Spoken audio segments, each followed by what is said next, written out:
Entonces, cuando le pregunte el fiscal, escúcheme bien. Mirándole fijamente a los ojos, va usted y le suelta. Ocurrió un momento antes del anuncio del té.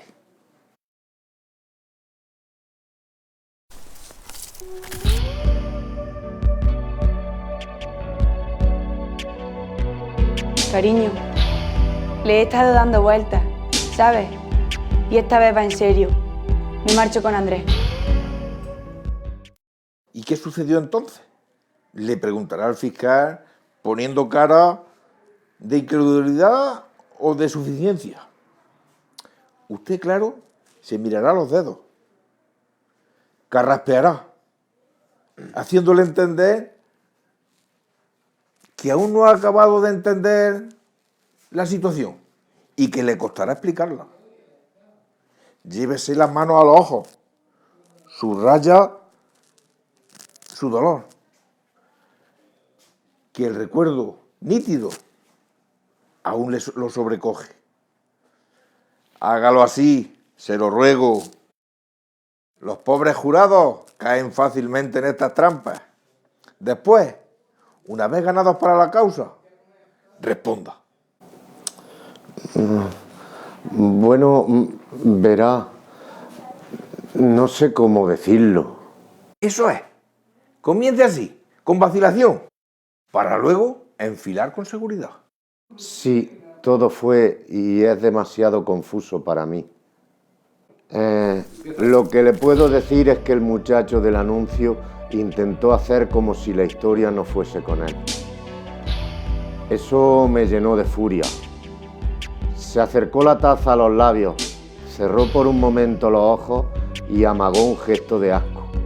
No tanto porque lo que estaba tomando fuera una infusión de sangre, sino porque necesitaba parecer el primer sorprendido de que ella, que se había atrevido a dar el paso de su vida, yaciera ahora en el suelo con el cuchillo que él mismo, un momento antes, le había clavado en el estómago. El resto, déjemelo a mí.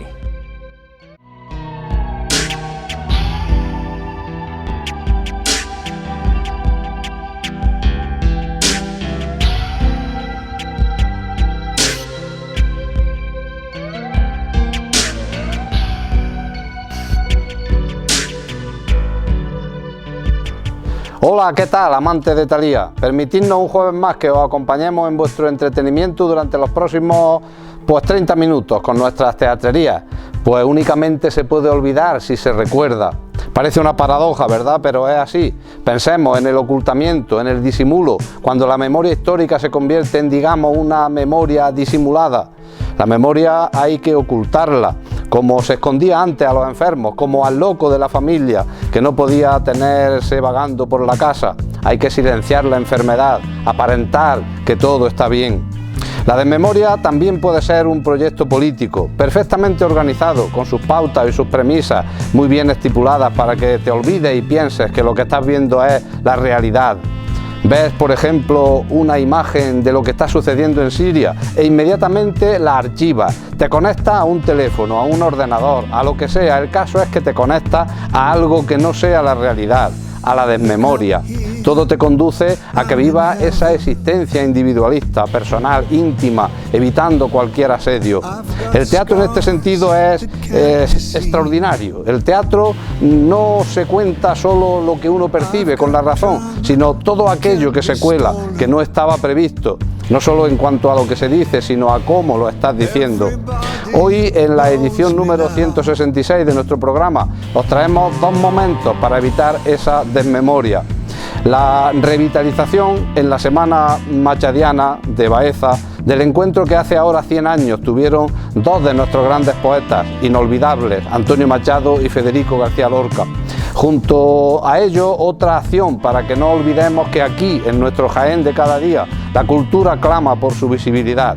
Jaén también existe en el mundo de la creación y por eso el movimiento abierto por la cultura En Jaén Sí Hay celebraba el pasado sábado una manifestación en la capital a la que una multitud de representantes del tejido asociativo y cultural de la provincia se dio cita.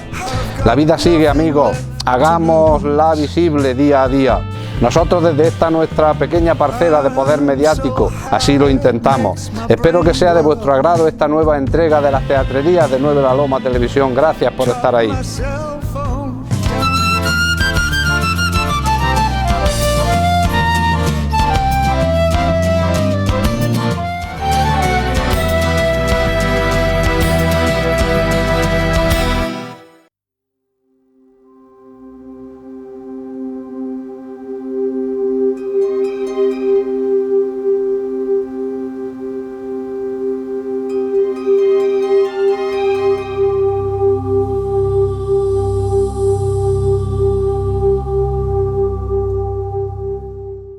Antonio Machado dejó una huella indeleble en Baeza, que la Semana Machadiana está revitalizando sobre todo estos últimos años. No ya si acaso por el que a ella, a la Semana Machadiana digo, se dan ciertas personalidades de la cultura, sino también porque la gente sencilla, la gente de la calle, participa, sobre todo poniéndole voz a los versos del poeta sevillano en ese paseo machadiano tan entrañable y tan lleno de vivencias. En esta edición, la de 2016, la semana trae algunas novedades. Una de ellas es la representación teatral a la que nuestro programa pues, se ha dado cita, se ha hecho eco de ella. Encuentro inesperado, de Alfonso Zurro, protagonizado por Roberto Quintana y José Luis Bustillo. Precisamente estamos en la unía con Roberto Quintana para hablar sobre todo del espectáculo, de su trayectoria como actor y de cómo vemos este futuro incierto para la cultura, o cierto, no sabemos todavía cómo. Roberto, bienvenido de nuevo a Baeza y a las teatrerías de Nueve La Loma Televisión. Gracias. Bueno, pues decíamos encuentro inesperado. Hablemos un poco del espectáculo, cómo surge, lo firma Alfonso Zurro, que es uno de los grandes dramaturgos del panorama teatral actual, sí. y dado que él es un hombre, pues yo diría que especialista, o por lo menos dado a hacer de los grandes personajes, de los grandes momentos históricos, algo importante, pues ya de salida el espectáculo pues viene garantizado por la calidad. ¿Cómo surge la idea? ¿Cómo se gesta? Bueno, hay una idea que parte digamos, de dentro de la unía, en el sentido de entrar este año en esta edición de la Semana Machadiana con algo, digamos, un tanto atípico dentro de lo que suele ser la programación, ¿no? Y en este sentido hablamos, o me proponen, que por qué no pensamos en hacer una obra de teatro, aunque sea pequeña, y entonces hablamos de la posibilidad de que antes que hacer una reducción de una obra de Machado, que sería, digamos, en este caso casi cometer un crimen dramatúrgico. Muchas veces pasa. Y entonces hacer algo nuevo, que entre otras cosas, para eso están los dramaturgos, en el nuevo caso Alfonso Zurro, ¿no? Y entonces hablamos con Alfonso Zurro, él dijo que estaba encantado de poder hacer algo tan inesperado como un encuentro entre Lorca y Machado, y que se iba a poner a ello. La única condición que le pusimos es que fuera un espectáculo pequeño, que fuera, digamos, de pequeño formato, que no fuera un espectáculo largo, entre otras cosas porque lo que pretendíamos era dar un toque, digamos, si me permitís la palabra, mágico, de un encuentro que no sabemos si ocurrió de la manera que lo contamos, pero como el teatro tiene la habilidad de 4 pelos de la historia sacar una peluca entera, pues entonces dijimos, bueno, pues tú evidentemente se ha informado, digamos, ha tenido a su disposición los poquísimos datos que existen de esto en la realidad, y se ha aventurado a inventarse un posible encuentro que a mí me parece hermosísimo, primero porque tiene una escritura que es muy respetuosa con cómo se hablaba, no solo en Baeza, sino en este país hace un siglo, porque esto ocurrió, el hecho ocurrió realmente hace un siglo, lo que no sabemos es cómo ocurrió. Y en ese sentido Alfonso ha hecho una literatura dramática enormemente tierna, y no se entienda mal la palabra, tierna, porque es muy hermosa y porque además en el fondo no deja de ser muy respetuosa con la ignorancia que tenemos del hecho, porque el encuentro se produce, pero se queda un poco en será, no será, es, no es. Que es la magia del teatro, Que es ahí la está, magia del efectivamente. teatro, y en ese sentido a mí me parece que se queda en alto, que el encuentro se queda en un punto precioso, y sobre todo porque además en el montaje le hemos añadido también, uniendo a ese texto del que hablaba, hemos añadido meter a Lorca con una participación, digamos, de su de uno de sus costados, de sus alas más reconocidas, que es el mundo musical. Y hay 7 canciones que se cantan de las canciones, de las adaptaciones que hizo Lorca de las canciones populares, que inician y terminan el espectáculo en la voz y en la guitarra de un tenor y de un guitarrista excelentes, de Chiqui y de Eugenio Jiménez, y que vienen a representar algo así como 2 baezanos que por la mañana en un banco del parque se sientan, tocan la guitarra y cantan canciones populares. Que luego esas canciones populares, no sabemos si en Baeza, pero ¿por qué no en Baeza? Sí, sí. Que oyó esas canciones populares, después hizo la adaptación. Y este es el recorrido que intentamos hacer. De hecho, fuera como fuese, y volviendo a esa magia del teatro que siempre nos acompaña en cualquiera de los espectáculos, sean o no históricos, tuvo que ser hermoso ese encuentro de un jovencísimo Lorca, que contaría entonces unos 18 años escasos, y un hombre ya de hecho y derecho como era Antonio Machado. Y este derecho con mucha vida vivida ya. Efectivamente. Porque ya le habían ocurrido muchas de las cosas terribles que le ocurrieron, ya habían pasado por su piel. Y de todas maneras es muy hermoso porque, ¿sabes qué pasa? Que el Machado de este pequeño diálogo es un Machado que, a pesar de tener 41, a punto de cumplir 42, tenía más o menos Machado, y Lorca tenía 18, como bien dices tú, pero hay una conversación prácticamente de un igual a igual, que es lo que le hace a Lorca, a mi modo de ver, al personaje, que en este caso decimos que se llama Lorca, le hace, digamos, sospechar, porque lo encuentra tan cercano, lo encuentra tan a su pas, que es lo hermoso del texto, ¿no? Roberto Quintana ha interpretado ya varias veces al personaje, a Antonio Machado, pero en esta ocasión, Roberto, yo te preguntaría, dado el momento histórico que Antonio sufre por aquel entonces, estamos hablando de 1916, ya había perdido al gran amor de su vida, Leonor, y era un hombre pues apesadumbrado, sobre todo, ahora se dice depresivo, pero ¿qué sensaciones has tenido a la hora de enfrentarte a este personaje? Bueno, hay una cosa para mí muy importante, que es, la primera vez, aparte de un recital en la radio y 3 recitales más en teatro, en escenario, yo tuve ocasión de hacer La luz de sus poemas, que era, digamos, hablar de los últimos días de Machado, digamos, en el entorno de Collure, sin estar en Collure, pero como si estuviera en Collure. Y es el Machado, digamos, otoñal, pero de un otoño ya terrible, porque encima está la parte final del todo, está la guerra detrás, están los fracasos, está toda la historia. Y ese trastierro que no deja de hacer mella también. Exacto.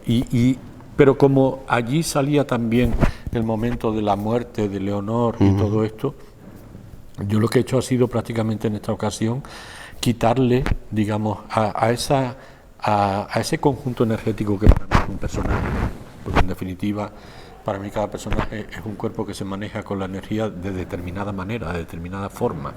Entonces ha sido quitarle un poco de la intensidad, pero no la suficiente como para hacerle perder la identidad, porque parece que la identidad de Machado parece que esté indisolublemente unida a esa pesadumbre de la que tú hablabas, porque era la pesadumbre no solo, y hay un momento de este texto que él lo dice, digamos, el desprecio de la belleza, que eso le acompaña toda su vida, porque vive en un país donde esto desgraciadamente era y sigue siendo un problema nacional, y que me perdonen los políticos, pero para mí es así. Entonces ha sido como restarle un poquito de esa energía y dejarlo, digamos, en los primeros momentos de esa energía. Pero es un personaje, si se me permite también, y que no se tome como una ofensa a don Antonio, es un personaje muy fácil porque es muy evidente, porque es muy claro. y si conoce su obra, no solo sus obras teatrales, sino sus poemas, etcétera, etcétera, sus complementarios fascinantes, es muy fácil porque es un personaje que es muy permeable, se te pega como el calor o como el frío, ¿no? Es algo que casi te toca, ¿no? Pues Roberto, juguemos, si te parece, un momento, sobre todo en esta pregunta. El teatro no deja de ser un juego, pese a que muchas veces no se entiende, como recientemente el tema de los titiriteros. Pues juguemos un poco digo que no se entiende por ciertas connotaciones que se producen en el escenario, pero no deja de ser un juego el teatro, y juguemos, si te parece, a adivino o como mínimo a mago. Yo me pregunto qué hubiera pasado si no hubiera ocurrido aquello, es decir, si don Antonio no hubiera muerto en el trastierro, alejado de su tierra, si Federico no nos lo hubieran arrebatado tan pronto y de manera tan cobarde. Siendo así, son y estamos ante dos de los grandes poetas de España y del mundo, diría yo. ¿Qué hubiera pasado? ¿Hasta dónde hubieran llegado en vida?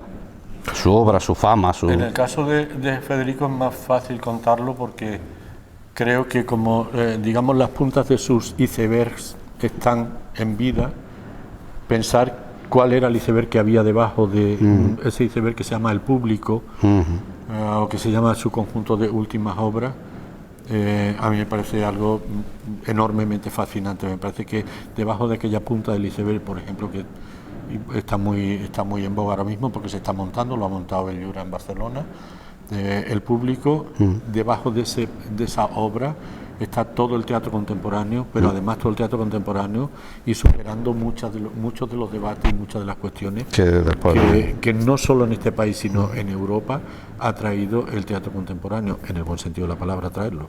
Y en el caso de Machado, a mí me parece que, bueno, Machado para mí es no solo el padre de nuestra poesía nacional por excelencia, a mí me parece algo absolutamente fascinante, lo es de la lengua castellana, también. Pero hubiera sido, digamos, hubiera permitido una cercanía mayor de Machado a su tiempo, que tenemos mucha, pero hubiera permitido una mayor todavía, con lo cual la influencia de Machado hubiera sido mucho más determinante de lo que ya lo es. Lo que pasa es que, por eso yo decía que era más fácil en el caso de Lorca decirlo que en el de Machado, porque creo que lo que ocurre es que a pesar de todo, el tiempo, cuando estamos delante de dos grandes, como en este caso, se eterniza el tiempo hace que lo que no ocurrió en su momento ocurra gracias al tiempo. Entonces,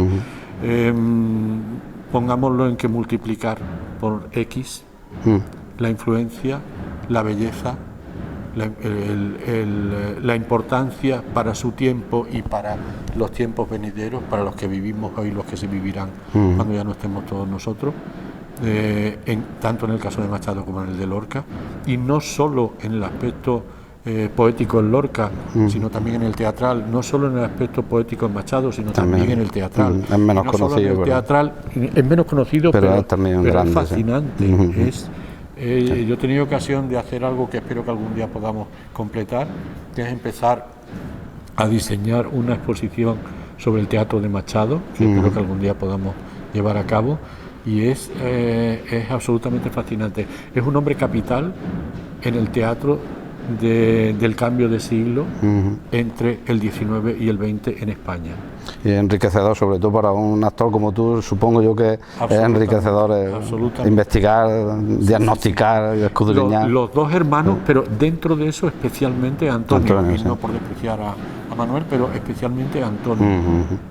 Bueno, pues Baeza se ha convertido últimamente en un referente andaluz para el teatro, y yo creo que buena culpa de ello la tiene la escuela de teatro que tú diriges cada verano aquí en Baeza. ¿Cómo se está preparando la edición de este año? ¿Nos puedes adelantar algo?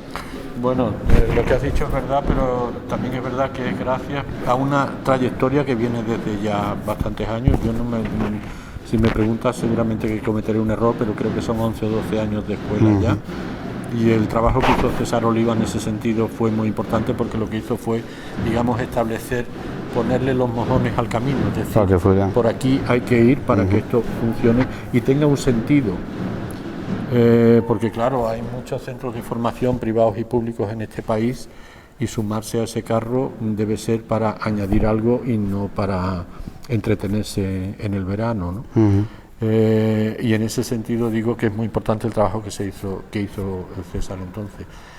Yo he tratado de seguir esa línea de César y ahora que ya llevo un tiempo también, digamos, trabajando en el tema, me estoy proponiendo de alguna manera, con la aquiescencia de la vicerrectora del campus de Baeza, de Holanda, introducir algunos pequeños cambios que permitan hacer un poco, digamos, más ágil el funcionamiento de los cursos y digamos, la relación alumno-curso de teatro de Baeza, de tal manera que el alumno pueda participar, si esto no se entiende mal, participar incluso hasta en la preferencia sobre cierto tipo de profesorado, sobre cierto tipo de contenido, y estamos intentando llegar cada año un poquito más en este sentido. Y este año haremos por primera vez uno de los cursos, va a consistir en una presencia cada día de un director, actor, director, dramaturgo distinto, que hará como una especie de esto que llamamos de masterclass, un masterclass, clase magistral, que yo prefiero hablar de una clase donde plantee su poética escénica. Y entonces, de tal manera que el alumno vaya conociendo a través de estos encuentros, digamos, una agenda amplia, y después pueda demandar casos concretos. Nos interesa más colectivamente la agenda de fulano, de fulana, de mengano, de sultana, etcétera, y poder hacer, digamos, los cursos más a la carta, y que tampoco se entienda mal. ¿En qué sentido? En el sentido de que durante el año la mayoría de nuestros alumnos ya perciben una formación o algún tipo de formación. Entonces, si nosotros venimos a colaborar con ese alumno y demandamos su presencia, es para ofrecerle cosas que durante el resto del año no tenga, o que difícilmente va a poder tener acceso a ellas, porque o son complicadas desde el punto de vista económico, o desde el punto de vista puramente geográfico, o desde el punto de vista de interés de un cierto profesorado que a nosotros nos puede atraer, ¿no? Y al alumnado a lo mejor no, pero sí. Exacto. Bueno, pues ya para finalizar, hablemos si acaso de futuro, Roberto, y también, ¿por qué no?, de qué nos depara, qué nos espera ese futuro a la cultura, porque Roberto Quintana, en su amplia trayectoria, ha dado vida sobre las tablas a personajes increíbles, llenos de fuerza, pero también llenos de humanidad, y no por eso pues me voy a quedar con la gana de preguntarte qué está haciendo Roberto Quintana o qué tiene de aquí en adelante. Y ya la segunda parte de esta pregunta pues sería: ¿qué nos depara o cómo tiene que la cultura cambiar en este panorama tan abierto políticamente hablando que nos han dejado el 20 de diciembre? Y a ver si se ponen de acuerdo de alguna vez y hay un gobierno que quiera o ame la cultura de otra forma. Bueno, esto último que me dices, yo no sé qué responderte, porque el otro día echaba cuentas y yo soy lector de periódicos y lector, o sea que leo no los titulares. No los titulares, y hay una cosa terrible en nuestro país. Tenemos creo que unas elecciones en puerta, porque mucho me temo que esto no va a llegar a buen puerto. Estaría bien que sí, pero creo que no va a llegar. Pero lo terrible es que durante toda la campaña que hemos tenido hasta estas elecciones últimas, que han dado estos resultados, aquí nadie ha hablado. No se ha hablado, efectivamente. Pero es que ni media palabra, y no ya de teatro, que eso ya sería pedir demasiado. Ni siquiera qué enfermedad tiene la cultura. No, ni siquiera aunque sea para hablar negativamente, aunque sea para decir lo malo. Bueno, por lo menos, como decía el otro, no que hablen de mí aunque sea mal. Bueno, aunque hubiera sido eso, algo hubiera sido, pero es que nadie ha hablado nada. Yo lo que pasa es que creo que la cultura es algo que, aunque los políticos se empeñan, y se empeñan a veces mucho y más de la cuenta, creo que es algo que no depende de ellos. Depende de nosotros, depende de los ciudadanos, depende de la vida que ocurre en el mundo todos los días, para bien y para mal. Y entonces, por mucho que se empeñen, lo que conseguirán será hacernoslo un poco más difícil todavía, pero va a ser muy complicado, por no decir imposible, que consigan convertir la cultura en puro entretenimiento, como decía alguno de nuestros ministros. De cuyo nombre no quiero acordarme. De cuyo nombre no quiero acordarme, porque, bueno, porque no sé, porque La cosa no puede ser tan vasta con B, no con V, no puede ser tan vasta como para que nuestro IVA, por ejemplo, este famoso tema del IVA. Bueno, en eso sí se han puesto casi de acuerdo, casi todos en que lo van a bajar. Yo lo que he visto hasta ahora, que es que cambian los partidos que nos gobiernan y dicen primero que van a cambiar lo que ha hecho el otro, pero después llega la hora de la verdad, se pasan los 4 años de la dictadura, mira el subconsciente lo malo que es, se pasan los 4 años de la legislatura y allí no ha cambiado nada. Sí, es verdad. Ojalá lo cambien, pero por lo menos para que no tengamos que avergonzarnos de que la industria del seso tenga la 4ª parte o la 5ª parte de IVA que nosotros. Efectivamente.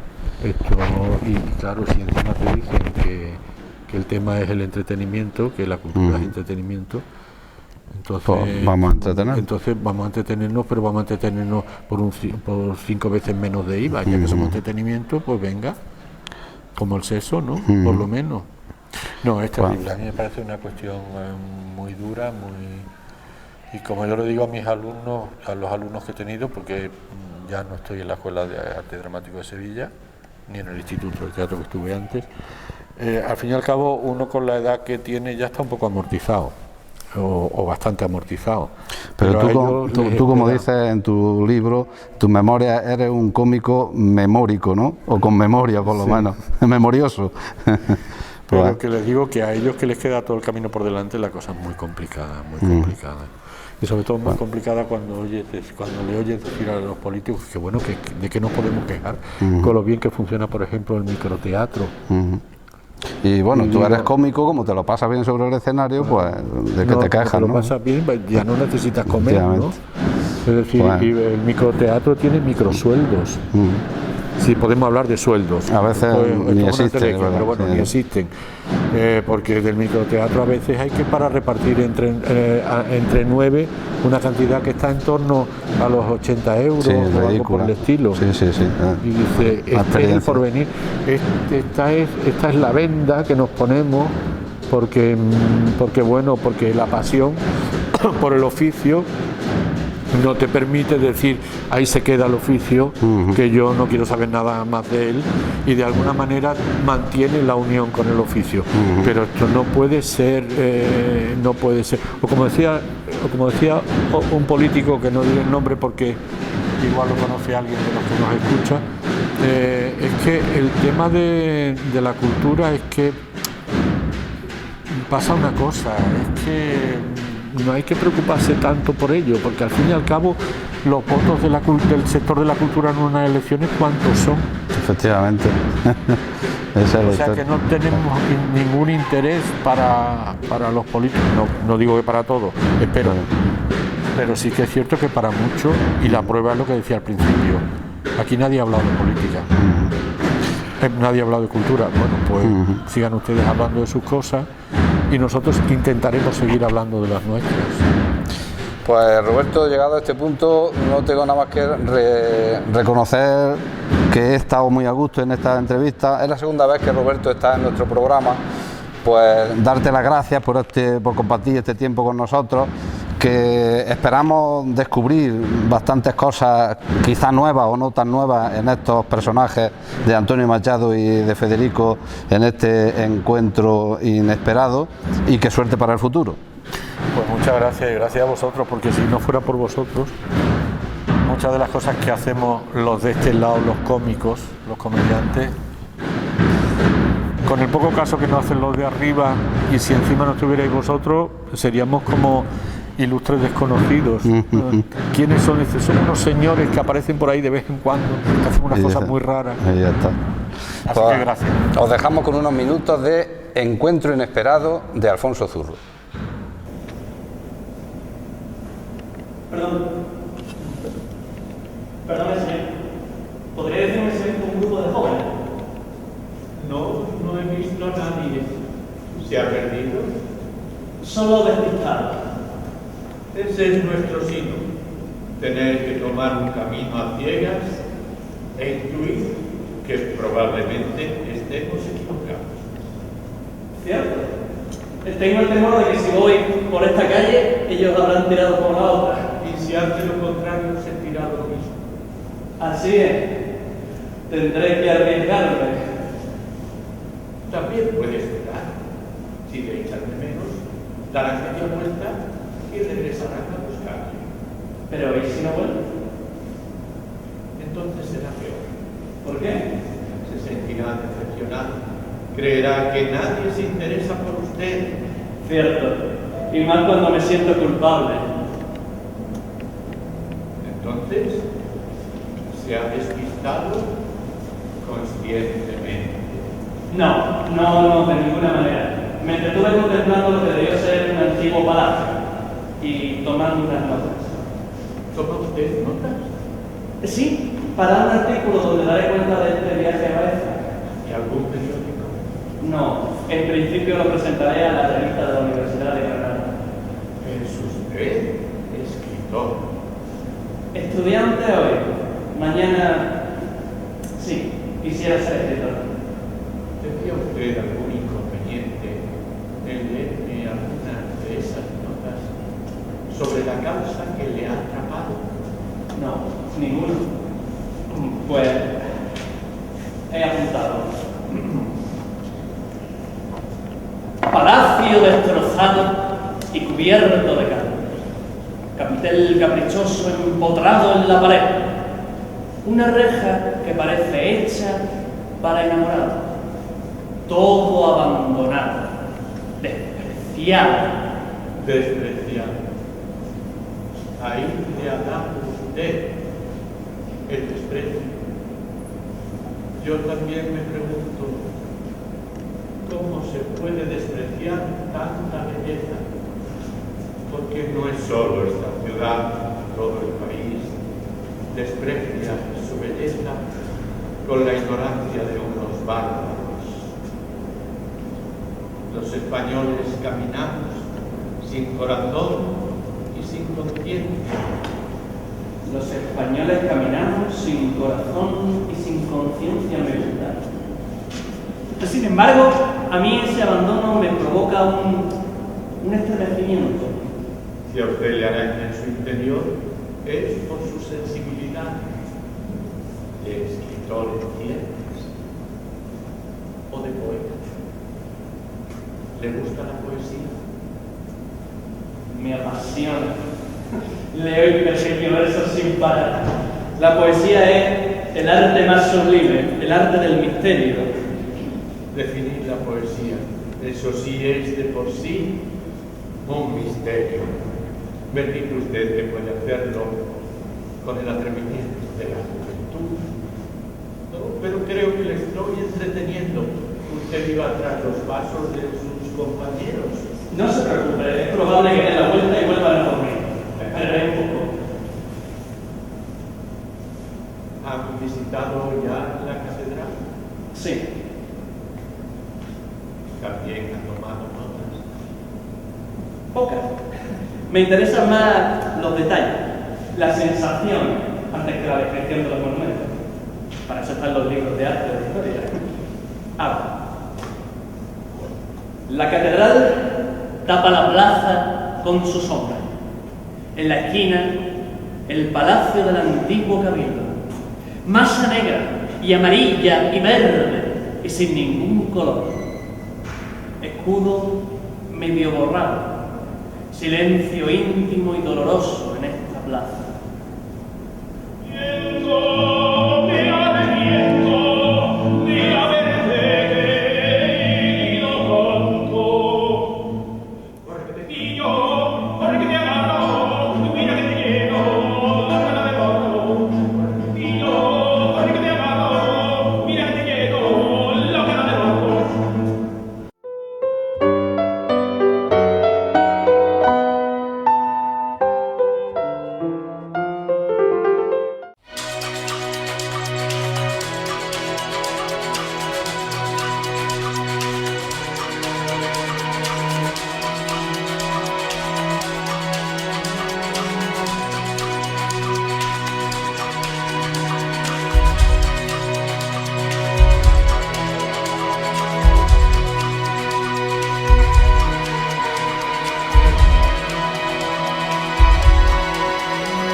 La cultura de Jaén se moviliza por su derecho a ser visible para la ciudadanía y sobre todo para las instituciones.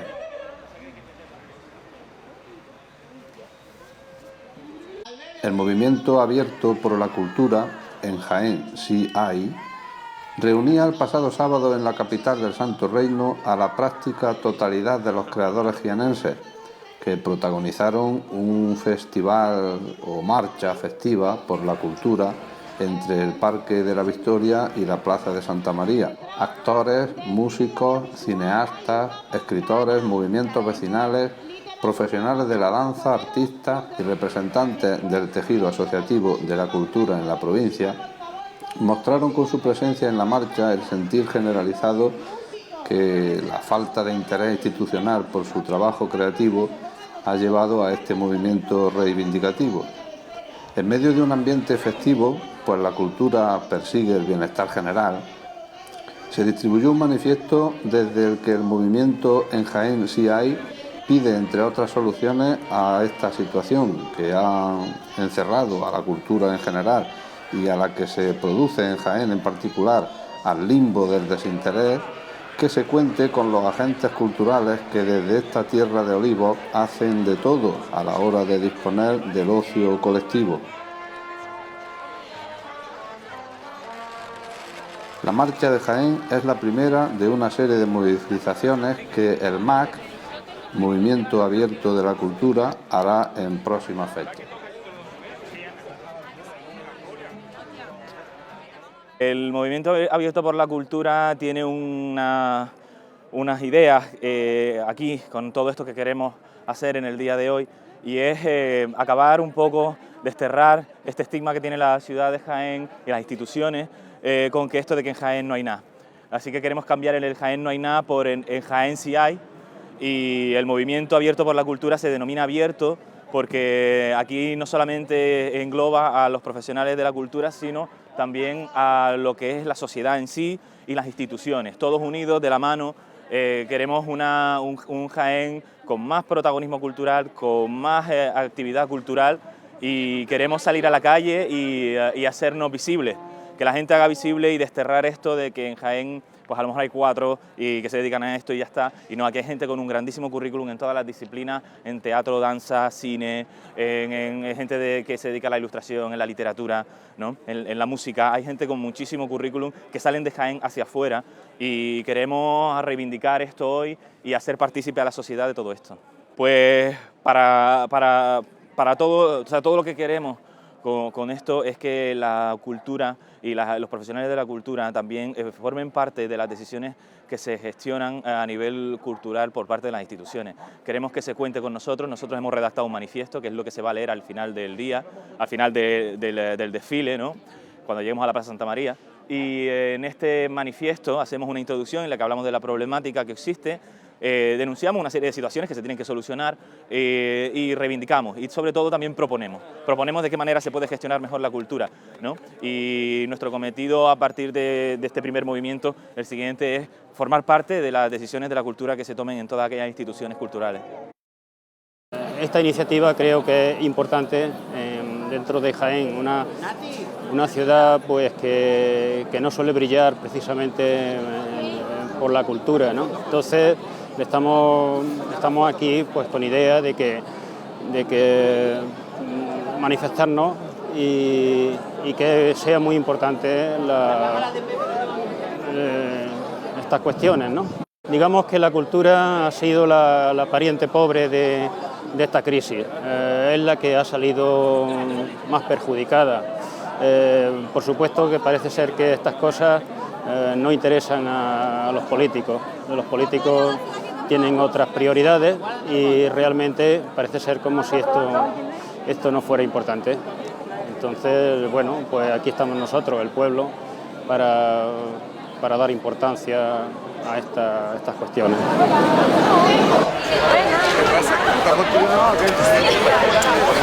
Yo no me lo sé. Detrás de la pancarta, grupo de danza 1, ¿estáis? Por favor, grupo de danza 1. A ver, si no hay para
Pues hombre, yo creo que la respuesta está muy clara. Con todo el pollo que hay ahora mismo aquí montado de la gente queriendo, es porque efectivamente la sociedad lo estaba pidiendo a gritos.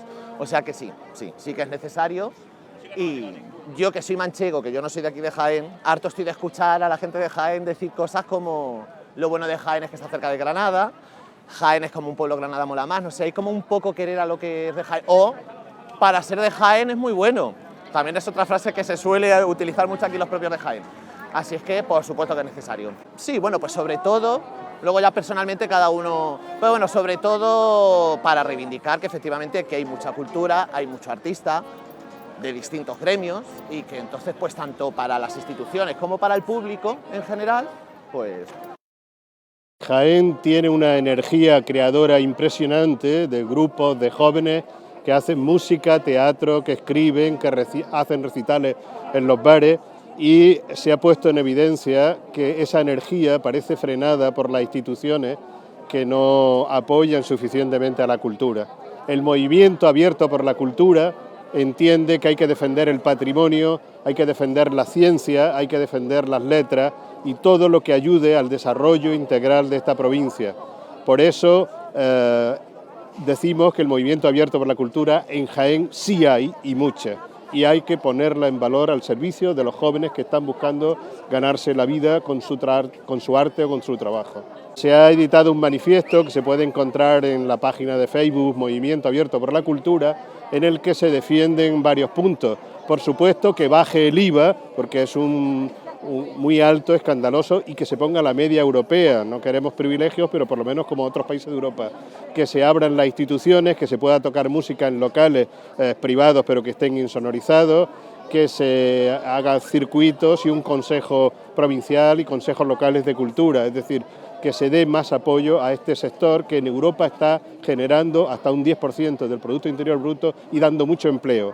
En una provincia con 66% de parados juveniles, también hay que apoyar la cultura porque es un nicho importantísimo de empleo y de desarrollo.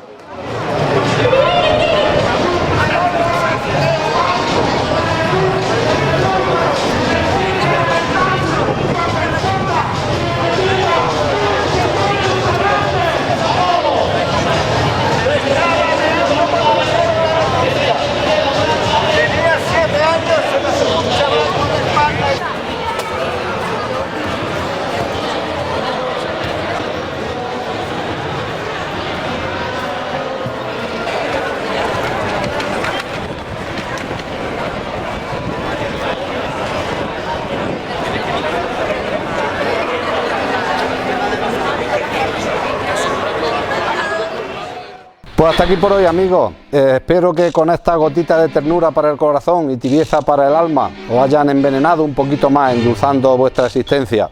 Bienaventurados seáis cuando ya de la vida el alma esté eternamente rota. Gracias por acompañarnos una semana más. Nos despedimos hasta la próxima ocasión, deseando que seáis felices y que eso, como sabéis, aunque se empeñen, todavía es gratis. Un beso.